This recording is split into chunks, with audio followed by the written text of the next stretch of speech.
जहां जहां भाजपा का राज रहा है और जब से मोदी जी की सरकार आई है, पूरे देश में अनेक घोटाले हो रहे हैं। लेकिन नरेंद्र मोदी जी जो कहते थे न खाऊंगा न खाने दूंगा, वो किसी भी घोटाले पर न तो जांच बैठाई, न उन्होंने कभी इस बारे में अपना मुंह खोला। नीट एग्जाम के बारे में आज यहां धरना है। 2 इम्तिहान हुए, यूजी एनईटी और नीट। यूजी नीट एनईटी जो हुआ वो असिस्टेंट प्रोफेसर्स के लिए हुआ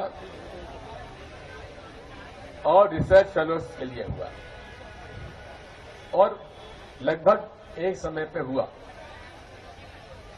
लेकिन उसमें जब शिकायत आई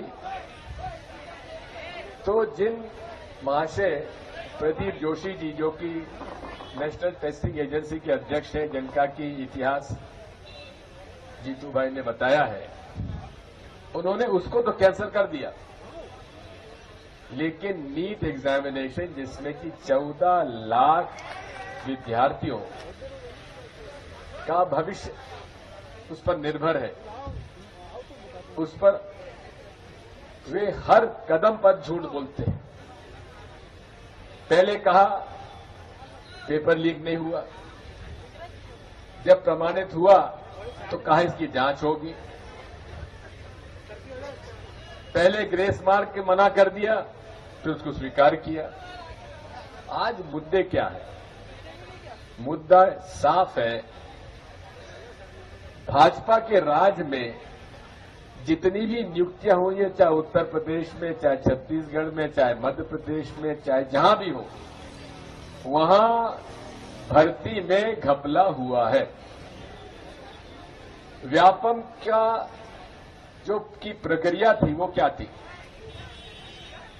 व्यापम की प्रक्रिया भी वही थी, पेपर लीक हो, पहला कदम। जे महाशय प्रदीप जोशी जी का उल्लेख इन्होंने किया है, जब वो प्रदेश सर्विस कमेटी पीएससी के चेयरमैन बने, यहां पर पेपर लीक हुआ। छत्तीसगढ़ गए, वहां हुआ। यूपीएससी के वहां से यूपीएससी गए, वहां भी शिकायतें आती थी, लेकिन उसमें क्योंकि प्रिलिमिनरी हो जाते हैं, उस पर ज्यादा विवाद नहीं हुआ। और ऐसे ही व्यक्तियों को भारतीय जनता पार्टी चुनती है, जो कि खुद खाएं और खिलाएं और मनमर्जी से वो अपना काम करें। अब दिक्कत यह है कि जांच कौन करे? हमारे केंद्रीय मंत्री एचआरडी के, उन्होंने आज तक एक भी शब्द नेशनल टेस्टिंग एजेंसी के अध्यक्ष प्रदीप जोशी के बारे में नहीं कहा, जो लगातार झूठ बोलते जा रहे हैं और लगातार मंत्री जी को गलत ब्रीफ करके उनकी भी पोजीशन कॉम्प्रोमाइज कर रहे हैं। अरे मंत्री जी, आप इस्तीफा मत दीजिए, कम से कम इस प्रदीप जोशी जो एनटीए का चेयरमैन है, उससे तो इस्तीफा ले लीजिए। वो भी नहीं लेंगे, क्योंकि सब मिली भगत है। और इसी मिली भगत का ये कारण है कि आज पूरे देश में एक अविश्वास पैदा हो गया। आज वो लोग कहां हैं जो हिंदुओं के संरक्षण का ठेका लिए हुए हैं? अब 14 लाख में से कितने मुसलमान होंगे जिन्होंने एग्जाम दिया होगा? 5%, 10%, बाकी सब तो हिंदू हैं। क्या हिंदुओं के साथ अन्याय नहीं है? क्या हिंदुओं के बच्चों के साथ अन्याय नहीं है? वो पालक जो अपने जीवन की कमाई अपने बच्चों को कोचिंग सेंटर में भेजकर नीट के एग्जाम भरोसे दिलाते हैं कि उनका बेटा बेटी नीट में पास होंगे, लेकिन आज आरएसएस का एक शब्द नहीं आया। प्रधानमंत्री जी चुप हैं और एबीवीपी किनसे आवेदन देने गए? मंत्री जी को।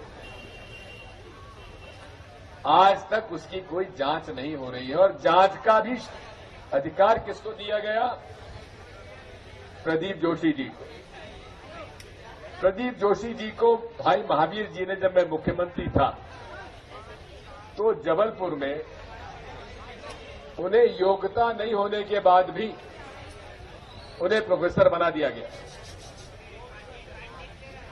हम लोगों ने इसका उल्लेख भी किया, लेकिन तब केंद्र में सरकार भाजपा की ही थी, अटल जी प्रधानमंत्री थे। कहने का मेरा मतलब यह है कि मूल रूप से जहां जहां एंट्रेंस एग्जामिनेशन के या नियुक्तियों के